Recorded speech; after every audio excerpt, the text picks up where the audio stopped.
नमस्कार गाइस, आप सभी लोगों का स्वागत है। आज हम लोग क्या करेंगे कि यूपीएससी का जो लेटेस्ट एडवर्टाइजमेंट है for senior store officer with DRDO, इसकी एलिजिबिलिटी में काफी लोगों को डाउट है।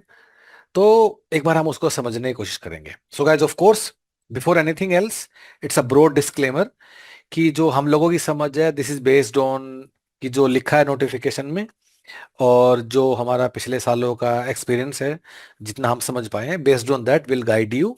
बाकी आप भी एक बार अपनी तरफ से चेक कर लीजिएगा, ठीक है। सो विद दैट नोट हम लोग शुरू करते हैं। एंड शुरू करते हैं कि यूपीएससी ने क्या लिखा है, उसका क्या मतलब है, ठीक है। सो गाइज, अब जो अपनी एलिजिबिलिटी है ना, उसमें ऑफ कोर्स एज वगैरह सब लोग समझ गए हैं, 35 ईयर्स, और उसी कट ऑफ डेट सबको मालूम है, ठीक है।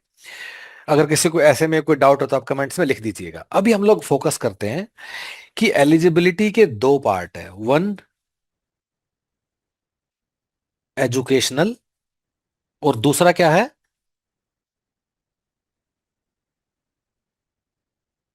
एक्सपीरियंस, ठीक है। सो दो पार्ट है एलिजिबिलिटी के, एक एजुकेशनल है, एक हमारा एक्सपीरियंस है, ठीक है। अब लिखा क्या है कि अगर आपने पीजी किया है तो आपको 2 साल का एक्सपीरियंस चाहिए, ठीक है। और अगर आपने सिर्फ अंडर ग्रेजुएट किया है, अगर आपने सिर्फ ग्रेजुएशन किया है, ठीक है, प्लस आपने डिप्लोमा किया है, तो तब आपको क्या चाहिए, तब आपको 4 साल का एक्सपीरियंस चाहिए, ठीक है। एक बार हम टू स्टार्ट विद हम लोग जो ग्रेजुएशन वाला एक्सपेक्ट है, हम उसी पे हम लोग फोकस करते हैं। सॉरी, ये जो एक्सपीरियंस वाला है उसी पे हम लोग फोकस करेंगे। सो गाइज, सबसे पहली बात कि ये जो एक्सपीरियंस है ये कहाँ होना चाहिए और किस चीज में होना चाहिए, ठीक है। चाहे वो 2 साल है या 4 साल है। अब वो जो एक्सपीरियंस हमें यूपीएससी ने लिख के दिया है, तो वो क्या लिखा है, या तो स्टेट गवर्नमेंट, या सेंट्रल गवर्नमेंट, ठीक है, या फिर हमें लिखा है स्टैट्यूटरी बॉडीज, या फिर ऑटोनोमस बॉडीज। सो बेसिकली ये चारों क्या होती हैं, ये सरकारी होती हैं, ठीक है। कि आप सरकार में काम करते हो, और जो यहाँ काम करता है वो उसको पता है, ठीक है। इसमें कोई डाउट्स नहीं होते। अगर कोई किसी को लगे कि मैं जहाँ काम करता हूँ और वो स्टैचुरी बॉडी है या नहीं है, इसका मतलब वो नहीं है, अदरवाइज आपके मन में डाउट आएगा नहीं, आपको पता होगा, ठीक है। उसके अलावा अगर आपका एक्सपीरियंस है कहीं पीएसयू में, public sector under, PSU public sector undertaking, या फिर किसी किसी भी यूनिवर्सिटी में। अभी ये यूनिवर्सिटी प्राइवेट भी हो सकती है, पब्लिक सरकारी भी हो सकती है, ठीक है। या फिर कोई बैंक का कोई इंस्टीट्यूट है, यहां लिखा है any recognise institution of banks, जैसे बैंक्स के ट्रेनिंग इंस्टीट्यूट्स होते हैं, ठीक है। या फिर कोई प्राइवेट कंपनी है। सो गाइस, इंपॉर्टेंट है ये, प्राइवेट वाले लोग भी एलिजिबल हैं, बशर्ते कि वो जिस कंपनी में काम करते हैं वो एक लिस्टेड कंपनी और स्टॉक एक्सचेंज पे, एनएससी या बीएससी पे, मतलब उसके शेयर ट्रेड होते हों, ओनली देन। अगर आप अगर वो पब्लिकली लिस्टेड नहीं है वो कंपनी, ठीक है, अगर वो कंपनी पब्लिकली लिस्टेड नहीं है, इन listed stock exchange of government, तो आप एलिजिबल नहीं हो गाइस, ठीक है। तो आप जैसे कि हम कोई उदाहरण ले सकते हैं कि एक ऐसी कंपनी जो बड़ी कंपनी है पर वो पब्लिकली लिस्टेड नहीं है, जैसे कि अगर आप उबर में काम करते हो तो आप एलिजिबल नहीं हो। अगर आप ओला में करते हो नहीं हो, लेकिन आप अगर ओला इलेक्ट्रिक में काम करते हो तो आप एलिजिबल हो, and anyway you will be able to find it out. So these are the organisation जहां आपका वर्क एक्स होना चाहिए, चाहे ये 2 साल है या चाहे 4 साल है, दोनों को चाहिए, ठीक है। डिपेंडिंग अपॉन वो पीजी वाली कैटेगरी से आता है या फिर वो अंडर ग्रेजुएट प्लस डिप्लोमा वाली कैटेगरी से आते हैं। अब अगली चीज क्या है कि ये एक्सपीरियंस कुछ स्पेशल फील्ड्स में होना चाहिए, ठीक है। अब जो कीवर्ड यूपीएससी ने लिखा है, वहां लिखता है UPSC store keeping, store keeping and store accounts, store keeping and store accounts, ये वाला एग्जैक्ट कीवर्ड यूपीएससी ने लिखा है। ठीक है। अब गाइस जितना हम लोगों ने समझा है, ठीक है, और क्योंकि बड़े सारे ऐसे एग्जाम होते हैं जहां कुछ लिखा होता है एंड देन उसको थोड़ा ना हल्का सा उसको इंटरप्रेट करना पड़ता है। अगेन गाइस हमारा हमारा कोई लीगल एक्सपीरियंस नहीं है, this is based on whatever we know. ठीक है। क्योंकि ये एलिजिबिलिटी पहली बार आई है, इसमें चेंजेस है पिछली बार। जो पिछली बार स्टोर ऑफिसर एग्जाम हुआ था 2023 में, उससे अब की बार थोड़ा सा डिफरेंट है। 2018 में था वो भी डिफरेंट था, हल्का हल्का इसमें कुछ कुछ चेंजेस है। तो इसका इसका मतलब क्या है? अब जो कीवर्ड जो लिखा है कि आपका इस क्षेत्र में आपका काम होना चाहिए, इसका मतलब क्या है? सो गाइस एक तो पहली बात बहुत ही सिंपल है। आप जहां भी काम करते हो, अगर आपके वर्क सर्टिफिकेट में आपसे कुछ भी करते हो, अगर स्टोर स्टोर वर्ड आपने कैसे भी घुसा दिया तो आप एलिजिबल हो, बस दैट्स ऑल। अगर कहीं से भी ये स्टोर आप लिखवा लोगे तो। लेकिन अब बात यह है कि इसके अलावा और कौन कौन से कीवर्ड हैं जो कि स्टोर नहीं है लेकिन स्टोर जैसे हैं, जो कि हमें लगता है कि वो भी एलिजिबल होंगे। एक बार हम उनमें से कुछ आपके साथ शेयर करना चाहेंगे। Once again it comes with risk guys, we can't assure you 100%। 100% assurance के लिए आपको यूपीएससी से ही बात करना होगा, लेकिन this is based on our understanding, हम लोग को जो समझ में आता है। ठीक है। तो अगर कोई काम करता है इन्वेंट्री मैनेजमेंट में, ठीक है, या कोई काम करता है वेयर हाउसिंग में, तो ये कुछ ऐसे कीवर्ड है जो हमें लगता है कि ये लोग भी एलिजिबल होंगे। ठीक है। या फिर आप काम करते हो कुछ some sort of like material controller, या फिर आप काम करते हो, इसके अलावा आप काम करते हो क्वालिटी मैनेजमेंट में, आप क्यूसी करते हो, आप क्यूए करते हो, हमें लगता है कि ये लोग भी एलिजिबल होने चाहिए। ठीक है। उसके बाद अगर आप काम करते हो प्रोक्योरमेंट में, या परचेज में, या सोर्सिंग में, हमें ऐसा लगता है कि ये लोग भी एलिजिबल होने चाहिए। या फिर इसी इसी से रिलेटेड क्या होता है, वेंडर मैनेजमेंट। ठीक है। और शायद कॉन्ट्रैक्ट मैनेजमेंट भी। तो मतलब जो प्रोक्योरमेंट परचेज इसके आसपास जो काम करते हैं, हमें ऐसा लगता है कि ये लोग भी एलिजिबल होने चाहिए। ठीक है। उसके अलावा और ऐसे कौन कौन से वर्ड हैं?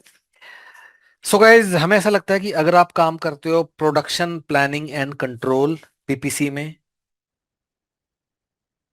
Capacity, material requirements planning, MRP, ठीक है, अगर आप इनमें काम करते हो, या फिर आप काम करते हो लॉजिस्टिक्स में, सप्लाई चेन मैनेजमेंट में, डिस्ट्रीब्यूशन में, हमें ऐसा लगता है कि इन लोगों को भी कंसिडर किया जाएगा। ठीक है।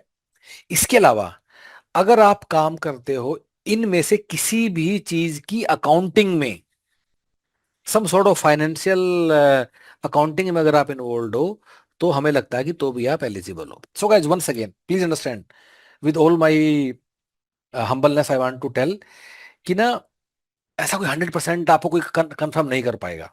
और आप यूपीएससी में डाल लो वो भी नहीं बताएंगे अभी। आप उनको आरटीआई डाल लो वो एक लाइन का जवाब देंगे। हम तो 12 साल से देख रहे हैं कि जो लिखा उसी से आप समझ लो, इवन दे वोंट क्लैरिफाई। तो आपके पास भी कोई तरीका नहीं है कि जो आपको 100% एश्योर कर देगा।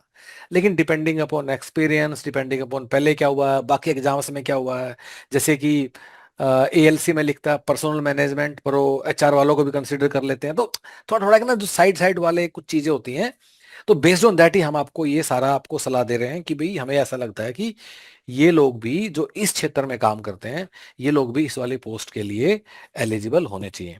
बाकी और भी कुछ कुछ चीजें हो सकते हैं जो आपके मन में आएंगे, जो मैं इस लिस्ट में नहीं लिख पाया।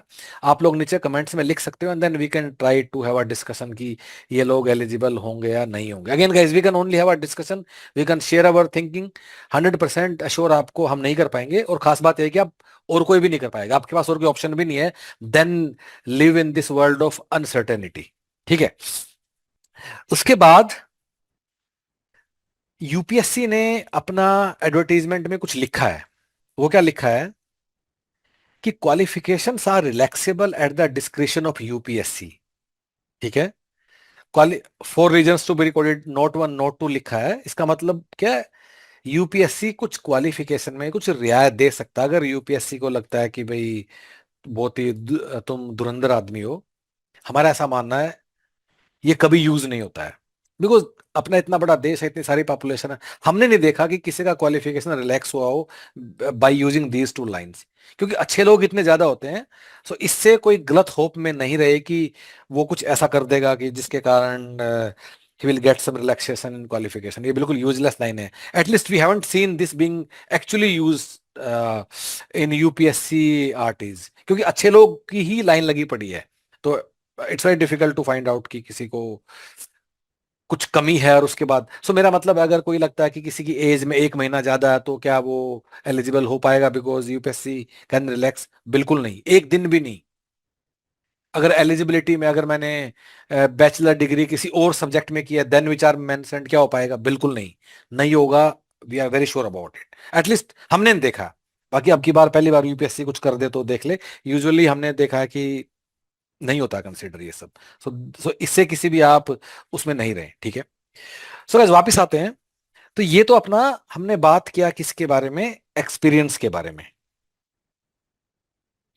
अब जो एजुकेशनल क्वालिफिकेशन है उसमें शायद लोगों को कोई डाउट नहीं होना चाहिए कि एजुकेशनल क्वालिफिकेशन में जो सब्जेक्ट्स हैं, चाहे आपका पीजी या आपका यूजी किस चीज में होना चाहिए, इसका लिस्ट काफी क्लियरली हम लोगों को यूपीएससी ने दिया है कि आपने इको में किया हो, या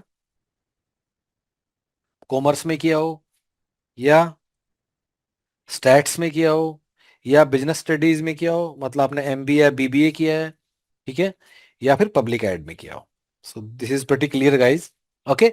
ऑफ कोर्स अगर आपने यूजी किया तो आपको साथ में डिप्लोमा भी चाहिए, अगर आपको यूजी किया है। आई एम श्योर ये आपको पढ़ के समझ में आता है पीडीएफ, इसमें कोई डाउट नहीं होना चाहिए। और डिप्लोमा के काफी पर्टिकुलरली मेंशन चीजें हैं कि आपने किया है, मान लो वेयर हाउसिंग में, या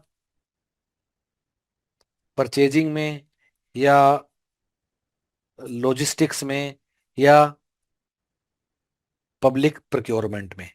भाई द वे जो ये शब्द है ना, इनसे भी आप थोड़ा अंदाजा लगा सकते हो कि यहां कौन कौन लोग एलिजिबल होने चाहिए इन शब्दों से, जो कि डिप्लोमा में जो लिखा है, ठीक है। Once again guys, diploma, this has to be a PG diploma. Second thing, this diploma has to be 1 year diploma. In fact 1 year diploma कभी कुछ लोग आते हैं 6 months diploma. 6 month diploma India में नहीं होता है, वो सर्टिफिकेट कोर्स होता है। तो it has to be 1 year diploma only, ठीक है। हाँ इट्स ओके अगर आपने ऑनलाइन किया है, कोरस्पॉन्डेंट से किया है, but it should be from some recognised university और इंस्टीट्यूट, ठीक है। अगर आपने अपग्रेड पे जाके कोई कोर्स कर लिया वो सब नहीं चलेगा, ठीक है। अब एलिजिबिलिटी में बाकी जो लोग कुछ पूछते हैं कि मैं अभी डिप्लोमा कर लूं, नहीं। हर चीज आपके पास जो इसकी क्लोजिंग डेट है विच इज 1 मई 2026 तक होनी चाहिए। मतलब आपका डिप्लोमा भी तब तक हो जाना चाहिए। ऑफ कोर्स हो ही जाएगा, अदरवाइज आपके पास वर्क एक्स होगा ही नहीं। इसका मतलब जो वर्क एक्स के 2 साल है जिन लोगों के लिए, मतलब जो पीजी वाले लोग हैं, या ये यूजी प्लस डिप्लोमा लोग हैं जिनके लिए 4 साल है, ये 4 साल 1 मई को पूरे हो जाने चाहिए। अगर आपके 4 साल 2 मई को भी पूरे हो रहे हैं, नॉट एलिजिबल, नहीं होगा guys consider. Once again don't waste your time. इतना आप लोगों को हम पढ़ाई कराएंगे, ये कराएंगे, बाद में फिर यूपीएससी ले बाहर निकाल देंगे, कोई फायदा नहीं है उस चीज का, ठीक है। हाँ ऑफ कोर्स मैंने बोल दिया कि ऑनलाइन कोरस्पोंडेंस पार्ट टाइम सब चलेगा, ठीक है। मार्क्स का भी कोई रिक्वायरमेंट नहीं है कि 50% 40% पास हो गए बस, उतना ही काफी है। मार्क्स से भी कोई ऐसी कंडीशन नहीं है कि ये होना ही चाहिए, ठीक है। आई थिंक एलिजिबिलिटी में यही मोटा मोटा चीज है जो डाउट है। Of course upper age limit is 35 years. 35 years correct. Unreserved के लिए 35, ओबीसी के लिए 38, एससी के लिए 40, एसटी भी 40 होता है, यहाँ लिखा नहीं है शायद। पर्सन विद डिसेबिलिटी 45, ठीक है। और ये आपको कब कंप्यूट करनी है? अगेन इस डेट को 1 मई 2026 को।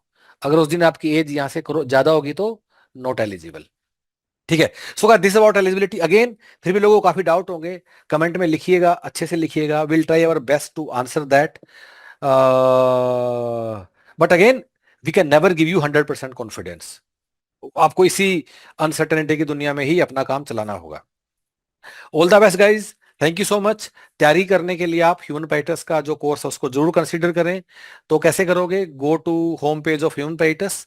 आपको वहां this our home page will look like. आप इस पे जाएंगे, click on DRDO store officer exam, another page will open up. इसको अच्छे से पूरे गो थ्रू कीजिएगा, सारे एफएक्यू जरूर देखिएगा, एनरोल इन द कोर्स। अगर आप हमारे साथ जाते हो तो आपको इसके अलावा कोई दूसरा बुक, कोई पीवाईक्यू, कोई यूट्यूब, कुछ भी छूने की जरूरत नहीं है। This will take care of everything. इसके अलावा कुछ भी करने का नीड नहीं है। And yes, that's all guys. कोई भी डाउट है प्लीज गेट इन टच। और एलिजिबिलिटी वाले लोग प्लीज कमेंट में ही नीचे अच्छे से लिखिएगा। अगर आप हमें फोन करोगे तो उसका जवाब हम नहीं दे पाएंगे। क्यों? क्योंकि हमें भी इंटरनली बात करने में, सोच के समझने में थोड़ा सा हमें भी समय लगता है। ऑन द स्पॉट हम नहीं बता पाएंगे। ठीक है। All the best guys. Thank you so much. All the best.